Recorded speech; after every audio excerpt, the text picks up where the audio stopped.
Hello and welcome. So we've all gotten pretty used to AI that can think, that can chat with us, and answer our questions.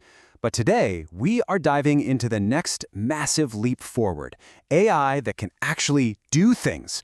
Welcome to the world of AI agents. Think about this for a second. What if an AI didn't just give you a recipe, but it actually ordered the groceries for you and preheated your oven? That right there, that is the fundamental shift we're talking about. We're going from a passive brain to an active, goal-oriented worker. And look, if you think this sounds like something out of a sci-fi movie, it's not. Meet Devin, the world's very first AI software engineer. This agent, can take a single instruction and then manage an entire software project from start to finish. It learns on the fly, it debugs its own mistakes, and get this, it has even passed real job interviews. Devin is an incredible, real-world glimpse of what these AI doers can already pull off.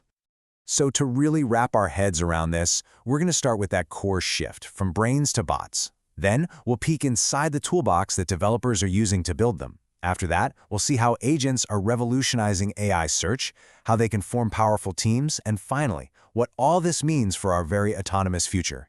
Let's dive in. All right, Section 1, from brains to bots.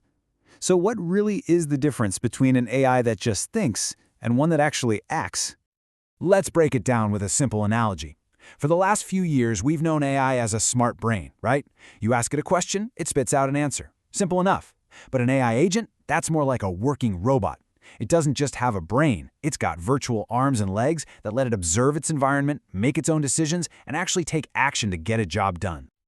You know, this whole new way of building AI is rooted in a concept called agent-oriented programming, or AOP. At its heart, it's a total mindset shift for developers.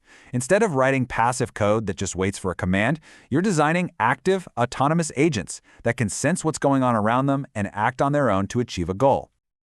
To put it another way, traditional programming is usually about creating objects that just sit there and wait for instructions. But agent-oriented programming is all about creating agents that have their own goals and make their own decisions to reach them. The whole focus just flips from passive response to proactive, autonomous action. Okay, Section 2, the Agent Construction Kit. So if these agents are so powerful, how on earth are developers actually building them? Well, the good news is developers don't have to build these complex agents totally from scratch. They use these really powerful frameworks as their toolkits. You might hear names thrown around like Crew AI or AutoGen, but one of the most important ones right now is called Langgraph because it's specifically designed for the complex cyclical tasks that agents need to handle. Now, to really get why Langgraph is a big deal, it helps to compare it to its predecessor, LangChain. LangChain is fantastic for creating simple, step-by-step AI processes. You know, do A, then B, then C.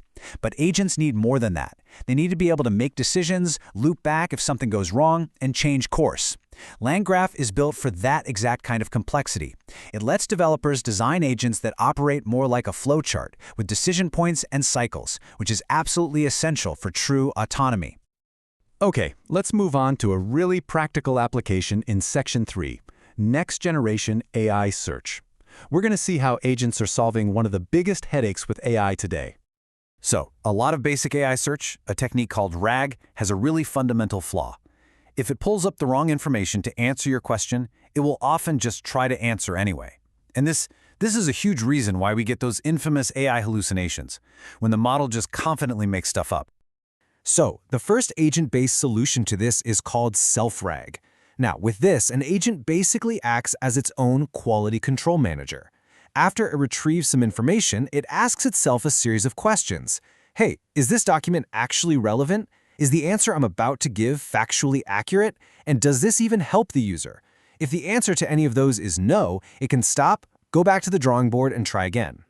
And the result is incredibly powerful. You get an AI that can fact-check and improve itself all behind the scenes.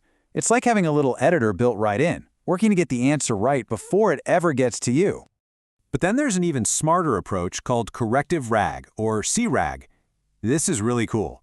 Here, the agent first looks at its own internal data. But if it can't find a good answer, it makes a decision. You know what? I need more info. It then autonomously decides to use a totally different tool, like a web search, to find external, up-to-the-minute information before creating the final answer. It knows when it doesn't know something, and crucially, it knows how to go find out. This leads us perfectly into our next section, when agents form teams. Because look, if one agent is powerful, a coordinated team is an absolute game changer. This is what's known as a multi-agent system. The core idea is actually pretty simple. You create a team of specialized agents that can talk to each other and collaborate to solve a problem that would be way too complex for any single one of them to handle alone. And a really common and powerful way to organize these teams is with what's called the supervisor model. Honestly, just think of it like a human team at work. You've got one agent that acts as the project manager. It takes the main goal, breaks it down into smaller tasks, and then delegates that work to a whole crew of specialist agents. Let's make this super concrete with a stock analysis team. A user asks, "Should I buy Apple stock?" The supervisor agent gets that request. First, it tasks the researcher agent to go out and find all the latest news and data. The researcher then passes all that info to the stock analyzer agent, which crunches all the financial numbers. The analyzer reports its findings back to the supervisor, who then pulls everything together into one final, comprehensive report for the user. It's a fully automated, expert workflow, running all on its own.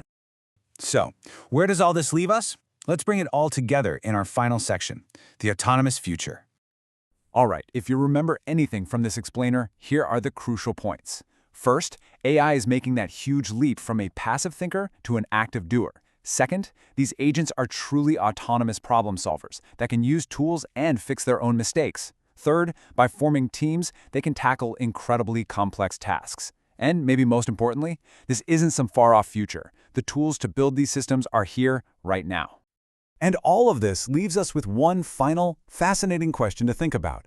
As these autonomous teams of AI agents get better and better at doing our work, what does that mean for our role? Who, or maybe what, becomes the manager of this new digital workforce? Thanks for watching.